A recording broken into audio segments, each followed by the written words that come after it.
players have enjoyed Atlanta. A lot of them from this area. It's going to be that type of atmosphere. Our guys know that and understand that, and that's Experience, but I don't know that there's an Ohio State player or a Georgia player right now that does. you got to develop young players and bring them along. And this time has been great because bowl practice is very similar to spring training. Couple more.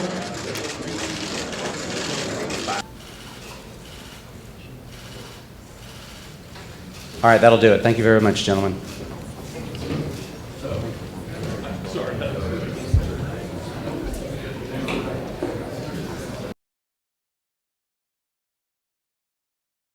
Coach Smart, you're on that side.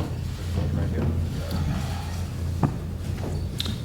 All right, at this time, we're going to welcome our head coaches. Joining us now is Ohio State Buckeyes head coach Ryan Day and Georgia Bulldogs head coach Kirby Smart. We'll start with opening statements with you first, Coach Day, and just give us your overall experience. How has Bowl Week been for you, and maybe how does that compare to other bowl trips you've had in the past? Yeah, it's been a great week for our guys. Got down here Christmas night and have had a great week. I think everything here has been very convenient for our players. Staying over at the Omni and then just making the quick trip over to Mercedes-Benz Stadium, right around the corner. A lot of times when you're at a bowl trip, you spend a lot of times on buses moving around. Didn't happen this week. We were able to kind of get in and out of places very fast. Our guys have enjoyed their time here in Atlanta, but had a great week of practice and certainly looking forward to this game. All right. Coach Smart, same for you. Tell your Bowl Week experience. Yeah, it's a tremendous honor to be in this bowl game. I've been a part of this bowl game multiple times as a player and coach. I think Gary Stoken and his staff do a tremendous job. First class in every phase of it. Our players have enjoyed Atlanta. A lot of them from this area. Very convenient, like Ryan said. I can remember bowl games where it's 30-minute rides, 20-minute rides from location to location. You never deal with that here. So the efficiency of things has been tremendous. I think the players have enjoyed some of the events they get to go to. I think that's key from an experience standpoint, and get their mind off the game some as well, especially early in the week. But we've had a good week of practice and excited and ready to go. All right, thank you, coaches. All right, let's get into some questions. Raise your hand. We'll get you a microphone. Please give us your name and affiliation, and to whom you're addressing the question. We'll start right here in the front row on the right. Yeah, Brooks Austin, Dogs Daily. It goes to both coaches. The term physicality gets brought up a lot when Big Ten and SEC teams play each other. What does that term mean to you, and what does it mean to the success and the winning of this football game?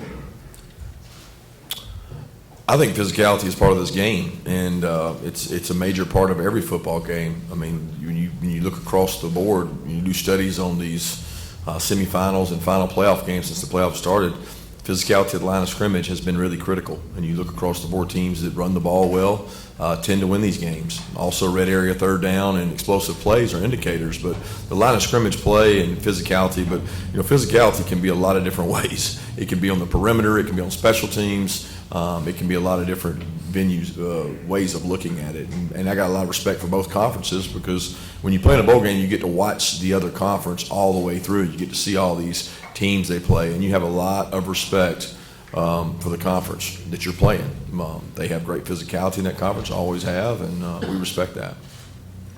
Yeah, I agree with everything Kirby said. That's the way the game's played. It's the game of football, and you have to play physical. And when you're playing in the CFP, certainly it's going to be the most physical game you've played all season. And the SEC is and the Big Ten coming together, like you said, for years, two of the most physical conferences there are out there. So it's everybody on the field. It's like you got the perimeter game out there. You have special teams. You have the game in the trenches. You have to win your one-on-one battles, and that's what this game's all about. It's about running around and hitting people. So that's to be expected in a game like this. All right, take our third row on the far right. Bill Rubinowitz, Columbus Dispatch. For Ryan, kind of related to that, you used the term violent a couple times yesterday, which struck me. I get the sense that your team takes that personally, the idea that you feel like you got to prove that physicality, that violence. Can you just kind of address that? Well, again, playing in the CFP, you're going to be playing football at the highest level, and this is going to be an unbelievable environment and electric atmosphere, and playing a Mercedes-Benz, and again, playing in the CFP, it's going to be that type of atmosphere. Our guys know that and understand that, and that's what you're going to get in a game like this. So, our guys have been practicing that way and preparing that way so that we can play our best football. But we know that that's the type of game it's going to be. All right, next question, halfway back on the right side. Yeah, Austin Ward, Rivals and 97.1 The Fan. Ryan, I know that you don't necessarily consume a lot of Ohio State media, but did you make an exception for Paris's story, and what did you think of it? Paris Johnson is just a tremendous young man, and I did read his letter. I think that's why we get into coaching. I think in today's day and age, there's a lot of things that happen. There's a lot that goes into it, but to spend time recruiting Paris, and during that, like he said in his letter, Urban started recruiting him, and then I came in and kind of took it over, and then Paris, and his mom went on that whole journey to go, see a lot of different schools, but ended up back at Ohio State, and then to see his growth, what he's done on the field, off the field, his impact at Ohio State has been tremendous, and that's the reason you get into coaching, is to have an impact on young people, and winning just allows you an opportunity to do that more and more, and proud of him, and I thought it was well written. All right, next right here in the front row on the right. Evan Kroll, Dogs Daily. This question goes for both coaches. These two programs have a lot of history, and they are often in the same circles, recruit the same caliber of players annually in the top 5, but haven't matched up in a while. What does it mean to both of you to finally be able to step in between the lines and have these programs face off against each other? All right, Coach Smart, with you, please. I'm excited for our kids and our opportunity. The two brands of both programs speak for themselves. I think everybody in the country knows the kind of football they've played and we've played here recently, and it's really about them. It's not about us as coaches. It's about the opportunity for the players to go out and play in what's going to be an incredible environment, and that's what you choose to go to Ohio State or Georgia for, is to play in games like this. So I'm excited and happy for them. And I have so much respect for what Kirby's done and what he's built, and winning the national championship last year, and certainly his team's played unbelievable this season. So, when you look at the beginning of the year, you say to yourself, okay, where are we going to see ourselves in December? And this is the exact situation we saw ourselves in, and we knew that Georgia would be right here, and they do an unbelievable job of recruiting and coaching and playing. So, here we are. All right, next question, all the way back on the left side, please. Yes, Dom Taberry, WBNS TV in Columbus. For both coaches, beginning with you, Coach Day, what concerns you the most with the Georgia defense? On the other side, Coach Smart, what concerns you the most with Ohio State's offense? Yeah, anytime you get to this level of football, you're going to be playing against complete teams, and Georgia's defense is complete. They have really good players in the back end, very, very talented, highly recruited, and been developed at a high level with tremendous scheme. And then when you go into the front, athletic linebacker who can run sideline to sideline in their front is powerful. So, you see the statistics, you see the way they played all year. So they're a complete defense. But, when you get to this level of the CFP, that's what you're going to get, and that's the biggest challenge. So, we have to execute at a high level. All right, next one was over here. Okay, yep, there we go, back there. Yeah, Clay Hall, ABC 6, Fox 28, Football Fever in Columbus. To both coaches, could you talk about the standards and expectations of your respective programs and how you've adjusted to the pressure that's involved with that task? Yeah, there's always been pressure, so I don't know that there's an adjustment to pressure. There's just as much pressure from year 1 to year 7. The expectations don't change. We embrace that. The standards that are created through the players that play there, and we've had a really good leadership kind of over the last 6-7 years, and they've created a standard for the younger players to emulate.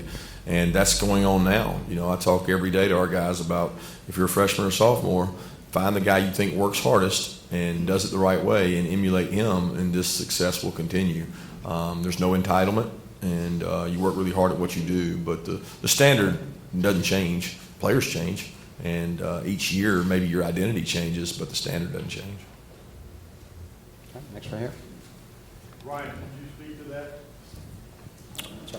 Yeah, same thing. I mean, the expectations at Ohio State and Georgia are the highest level, and you know, we embrace that. Our players embrace that. That's why you come to Ohio State, is to, you know, be in situations like this and playing games like this and go compete for national championships. So we talk about that in recruiting. We identify those who look to achieve that and want to be elite. And then, like Kirby said, in your team, you know, you build that culture of, you know, passing down a legacy to the younger guys so that continues. And that's been going on here for a long time at Ohio State.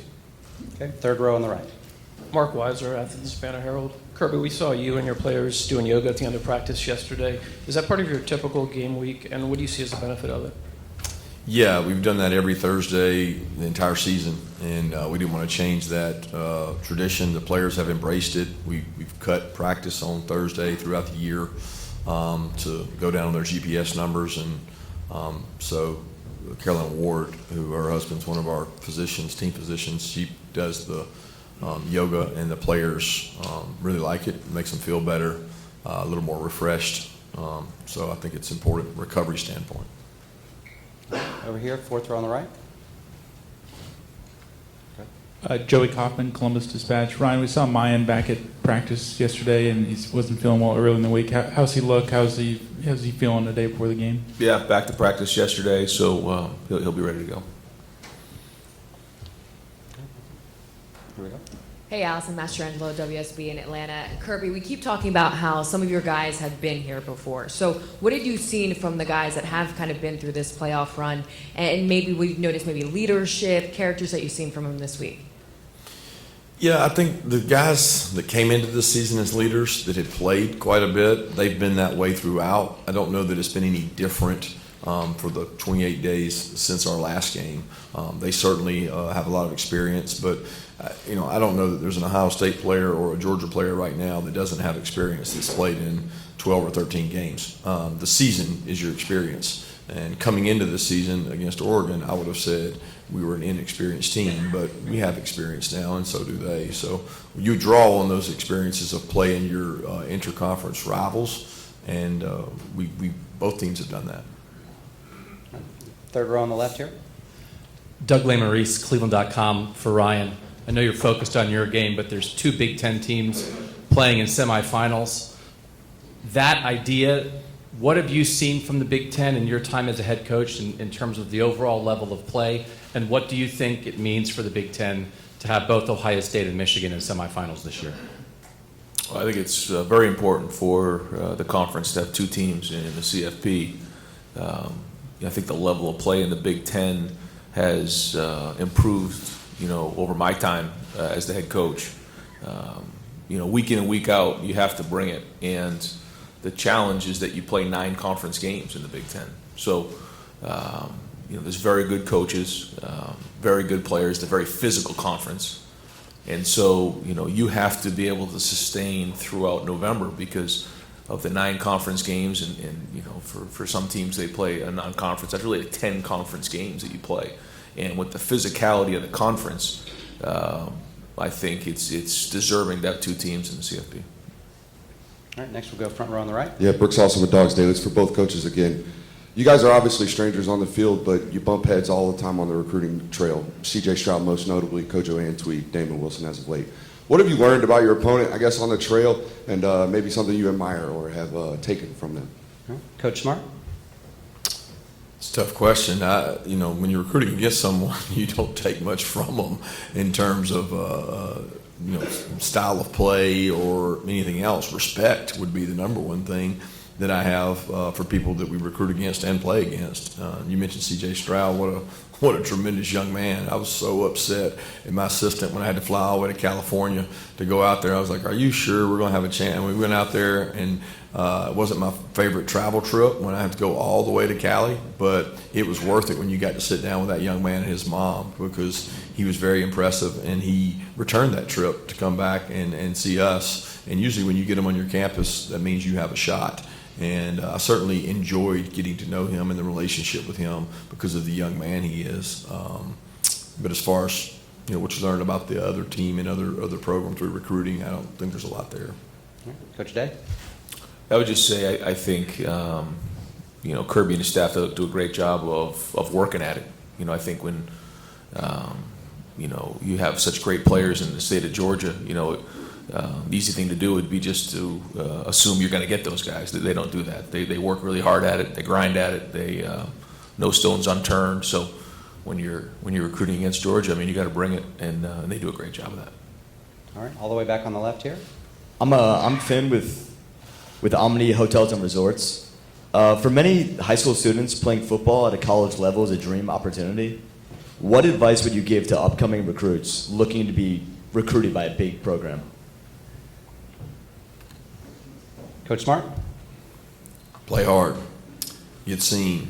It's important that you understand what it takes to play at this level. I wouldn't kid you and tell you that it's going to be all intangibles, because there's a physical nature of these two teams that some high school student athletes aren't blessed with. And they can do everything right, and they may never play at Georgia or Ohio State, but they can play somewhere. And there's enough football out there that everybody has an opportunity if they present themselves the right way and they work hard enough and persist. I mean, nobody thought Stetson Bennett would be where he is today when he was coming out of high school. Coach Day? Agreed. I think in the recruiting process, sometimes we call it Disneyland recruiting, like everything's going to be great when you go to school. The truth is there's twists and turns along the way, and everybody has their own journey, so that a big part of going through the process of college is working through adversity and tough times. And so I think a big part of going through the process is choosing a school that's going to develop you at a high level in all areas of your life. Certainly there's the football part of it, and that's a big part of the experience, but there's a lot more to it than that. So in today's day and age, there's a lot of new changes and a lot of things going on, but focus on the things that matter, I think, is critical. All right. Middle row on the aisle. Yeah, a question for Kirby, Connor Riley, Dog Nation. What have you been able to see from Ladd and Warren McClendon this week, and how beneficial have these last 4 weeks been for Amarius Mims and A.D. Mitchell? They've been great for those two guys. Amarius has gotten to play a ton this year, so he's been a rotational player, and mainly for the reason that if you lost somebody, he could go in and play. If you remember, Jamari had the situation some last year at the end of the year, and even in the championship game, where he had to move positions and play with some injuries and do some things to help us out. So, and we're still hopeful to get Ladd and Warren back. All right, next question right here on the far right. Coach Kirby, Caleb Spinner, Scarlet and Gray Sports Radio and Buckeyes Now. You were neck and neck in recruiting C.J. Stroud. What attributes did you see in him, and what does he share with Stetson Bennett? Well, he's a tremendous leader, and I think when you play that position, you better be a leader. And he's very quiet then, very humble, but very talented. And he has great vision down the field. He has great athleticism to take off and run, and that's something he and Stetson both share. They had two different kind of paths. CJ was highly recruited. CJ got to play relatively early in his career, and they both had success. I have a lot of respect for the way that both of them treat their teammates and make it more about their teammates than themselves. All right, midway back on the left, please. Patrick Murphy from 247 Sports. For both coaches, you guys have had to deal with injuries throughout the season, next man up mentality. How does that change when you're at this point playing in the college football playoff, when you need guys to step in for those guys who may be out for these games? Yeah, I don't think it changes. When you're into this part of the season, you certainly have a month to get some guys healed up, but that's college football. You can't pick up somebody on waivers. You got to develop young players and bring them along, and this time has been great because bowl practice is very similar to spring practice, where you can get young players a lot of reps and a lot of good work. So you continually use this time, the spring practice, the preseason, to build your depth, so that when you need to fill a guy, or fill a spot, you can do that. And this time of year, there's always those opportunities for players to do that. So it doesn't change. Yeah, I don't think it changes. Okay, on the aisle here on the right. Tim May, Letterman Row. I'd like both you guys to address this. You're both leaders in your profession. You've had teams get to the college football playoffs several times and stuff. What is the fair, you think, remuneration that players should be looking at, maybe down in the future, for playing in these games, sharing in basically the wealth, or whatever you want to call it, a bonus, whatever you want to call it? I would think you were probably both be for it. What do you think would be a fair number?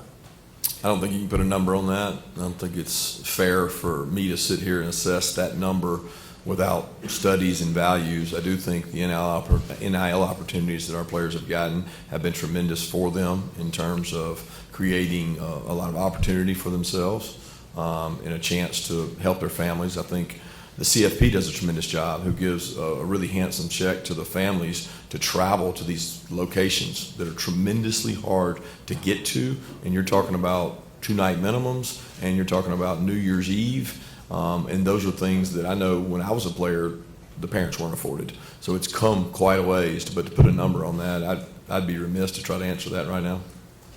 Coach Day? Yeah, same thing. To try to wrap my mind around how much that is or what that should be. I mean, I do think there should be something for them, for sure. And I do think what they're doing now is great. But I know moving down the road, there should be more. It's just, how can I possibly say a number? I wouldn't be speaking ignorantly. All right, left side on the aisle, please. Allison Mastrangelo, WSB in Atlanta. This is for both coaches. What does the eve of the semifinal game look like for both teams? Besides the walkthroughs, what are you guys doing together to get ready for the game? Coach Day, start with you. We'll keep our routine the same. We've tried to keep this week like a game week and less like a bowl week. So, like you said, we have our walkthroughs, we have our meetings, we have our night together on Friday. We call it Best Fridays in football, and it'll be a long day. Getting ready for this game, an 8 o'clock kickoff. So, we try to do the best we can to keep the routine the same, and that's meetings, walk through over at the stadium, and then we come together for dinner, movies, watch some football, and then get to bed. Yeah, very similar. We keep the same routine. We keep it home and treat it like a road game in terms of we would be arriving today. We want them to have a mindset of they arrive today. That's one of the hardest things psychologically to prepare your team for, from being in the same place for 6-7 days, sometimes in the same room. So psychologically, we try to do some things to help with that, and then we treat it like we arrived, we go do a walkthrough, we do a movie, and prepare for a big day tomorrow. Right over here on the left. Yes, Dom Taberry, WBNS TV. Coach Smart, what is your biggest concern with the Ohio State offense, and is this the best offense your defense will face today? That's hard to answer that in terms of is it the best that we faced today, because we haven't faced them. When you look at them on tape, you certainly see the talent. It kind of oozes off the tape, especially a wide out quarterback position, two really good protectors, and they got talented players across the board. A tight end who I have a lot of respect for. I think is one of the best tight ends we faced all year. So they got a guy that can distribute the ball and get it to them. So it's a very, very talented team. When you talk about concerns, it's trite expression, but it's the same concerns every game we play. How are we going to play? What are we going to do in terms of execution, playing the ball in the air? There's going to be one-on-one matchups all over the field. You got to win those one-on-one matchups. And when you're playing Ohio State, you got to be disruptive. You got to affect the quarterback some kind of way. Because if you don't, he's very accurate. He's a very accurate passer that knows where he's going with the ball, and when you give them free access with a quarterback like that, they can wear you out. So, but most games come down to the same thing: turnovers, explosive, red area, third downs. I mean, it's what the greatest indicators are of winning. All right, midway on the right. Mike Griffith, AJC Dog Nation. Kirby, last year I asked you and Nick Saban this question at the championship game, Coach Day, if you could answer in the NIL transfer portal area about this model, the disadvantages that you have preparing for a game while maybe other teams are working the portal or recruiting more aggressively. Do you think this is a sustainable model, what you're dealing with right now with the transfer window, as well as the NIL dealings that are taking place for both coaches? Yeah, it's sustainable. I don't think there's any question is it sustainable, because there's nobody that's going to weep and cry for the teams that are playing in the playoff because they're playing in the playoff. There's nobody that feels sorry for us. I mean, we get advertisement galore on ESPN. We get opportunities like this. Our kids get to play in front of the largest viewership, the value you get in that in terms of recruiting or transfer portal, if that's what you choose to do, then you get plenty of time to do that. Everybody has time demands that plays in bowl games, and if you're not playing in a bowl game, you probably got other problems that you're concerned with too. So the model is what it is. I think we can all complain about it and say there's things that I wish were different, but it is what it is, and I don't have the answer or solution that says what's better. I agree with everything Kirby said. You know, the best recruiting is winning. So, you know, I think that's one of the best things about being in this situation is you get all the exposure for recruits and their families to see. You come to Georgia, you come to Ohio State to go play in the CFP. Well, here we are. So, you know, I think when you make decisions on changing things or moving things, the ripple effects don't get recognized for at least a couple years down the road. So early signing day, portal, NIL, all these types of things, you don't see them shake out for a couple years down the road. So I always caution about changing again and keep continually, you know, making all these changes because it just disrupts how things are being done. So, you know, as we move forward, we have to make sure that we're really smart about the decisions that are made and the changes that we make. Third row on the left here, please.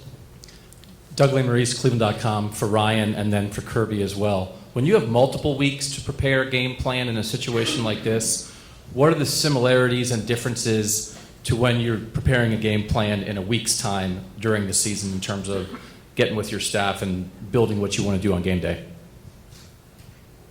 Yeah, you know, for the bowl structure that we use, we spend the first part of the bowl month working on fundamentals and just good on good, and really don't dive into the game plan until we start to get a little bit closer towards the game, and then try to treat it like a game week. You obviously have more time to look at your opponent and get organized and you know, look at the things that they do, but then you can also get to the point where you can overdo it.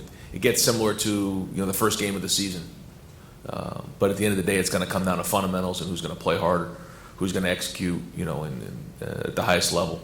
But we try not to, you know, start the game planning too early, because then, you know, you start to, you know, get too much involved with the scouts and you don't get good on good work because it'll come down to fundamentals. Yeah, very similar to Ryan. A lot of it hinges on where Christmas falls and where your bowl game falls or your playoff game in that situation, because you're going to have a time there that you'd like to get a little break. I think the psychology of the players after 13 games, 14 weeks, you got to be careful. They got to want to play, and I think it's assumed that kids just want to play in bowl games or CFP, and you can wear kids down. You know, they're not professional athletes. They have more burdens on them in terms of academic requirements, and they're younger. So we try to do a good job of filling breaks in with hard work and sell them on the plan from day one and tell them how those 28 days are going to look, and then try to go do it better than the other team does it. All right, midway on the left, please. Maria Martin, 11 Alive here in Atlanta. Kirby, this is for you. When you think about how Stetson has grown and developed within your program, what's the biggest thing that you reflect on and what you're most proud of? The biggest thing that what? That you reflect on and what you're most proud of in his growth and development. I'm most proud of the fact that he was persistent and he stayed the course and didn't, you know, jump ship when he was 2 or when he was 3. He stayed the course and stayed with us. I mean, I'm very grateful for that persistence and resiliency he showed and his belief in himself that he showed. Because I don't think any of those qualities had anything to do with myself or Coach Monken or anybody else that was involved in him. They were traits within him that he loved Georgia, and he wanted to prove that he could play at Georgia, and he created his own story by doing that. Okay, middle, right here, third row on the right. Anthony Dasher, UJSports.com. Coach, another Stetson question. How has his practices been leading, the days and weeks leading up to this game? And as his head coach, what kind of comfort level does it give you knowing he's been through so much in his career, played in this thing obviously last year? He's been very consistent in his practices. You know, you worry sometimes when guys go off to events and award shows, the walk-on award, the Heisman finalist, and doing all those things. But, you know, they don't affect a guy that's 25 years old probably the same way they do a kid that's 18 or 19. He's very grounded in what he does. He's had great work ethic.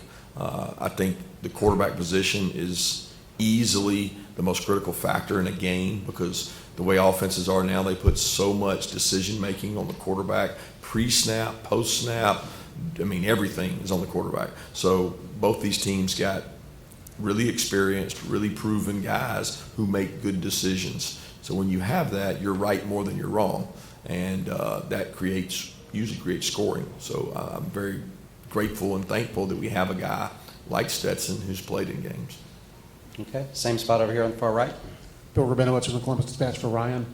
If you had beaten Michigan, you knew you would be in the playoff. The fact that you had to go through those days of uncertainty and misery and all that stuff, how much do you think that will help you in this game, that you had that scare and maybe more gratefulness that you're here?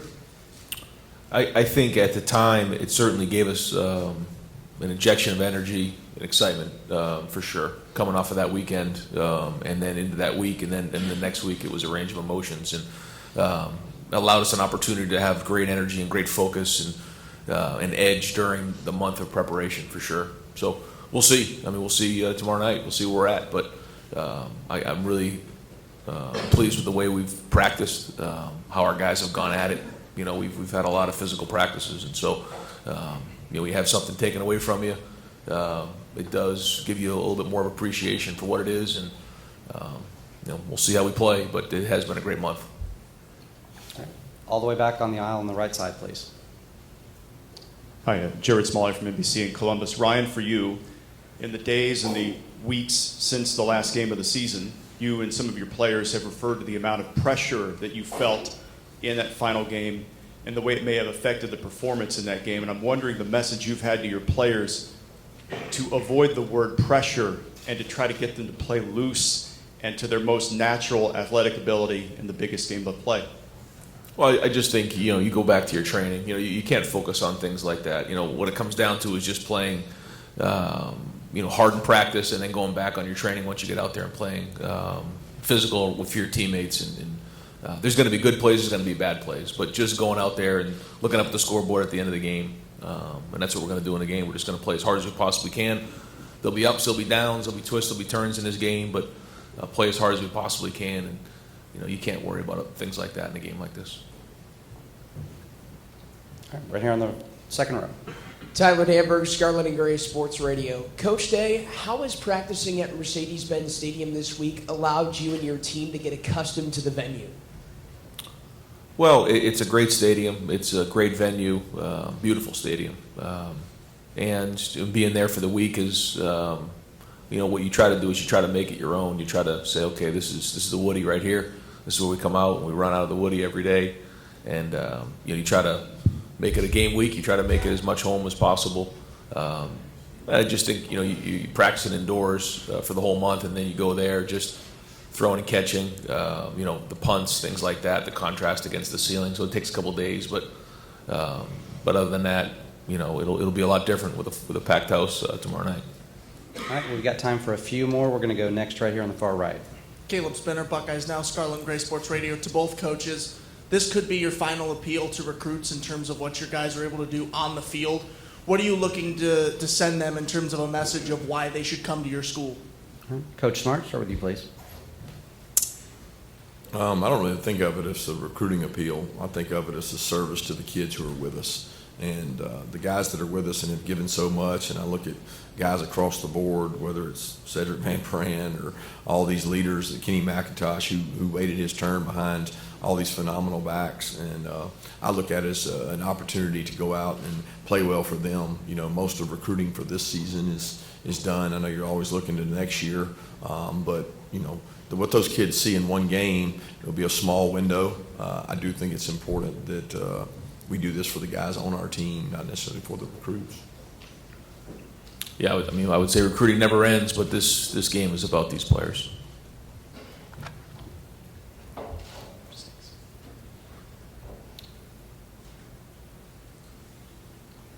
One more.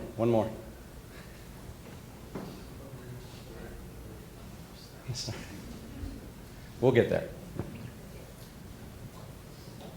Ryan, Nathan Baird from Cleveland.com. For Ryan, you talked about that, ending the season the way you did, getting to now. Anything that you learned about this team through that process, or any individuals that sort of revealed themselves as being different, or having a new leadership qualities that helped you push to this point?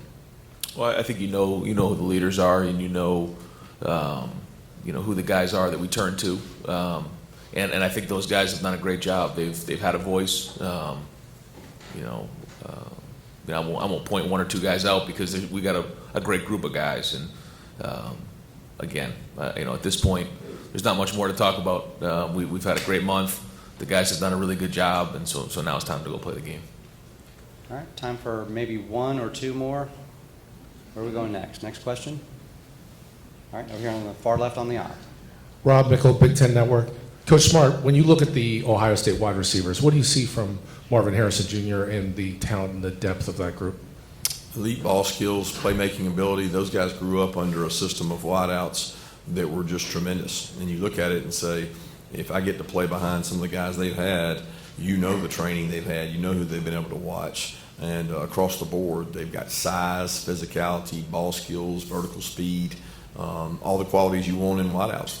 They recruit wideouts at a high level, and you see why when you see the guys they're playing with now. All right, we'll take our final question midway back on the right, please. Yep. Bill Troche, Sporting News. This is for Kirby. After you guys won the national championship last year, did you reach out to any other coaches, maybe even in different sports, who had won a championship and then ask them their approach to the following season, like if, how they approached it, that type of thing? No, we have a couple in-house sports psychologists that we talked about how the mighty fall and some business structures, the blockbuster model and some different models where, ego got the best of organizations in the business world, the corporate world, but didn't reach out to many coaches. I had experiences at Alabama, and I knew the kind of year it would be. It's always a little tougher to bring everybody back to home base. It was much easier for us this year because we had so many players leave, and we had a hungrier young team.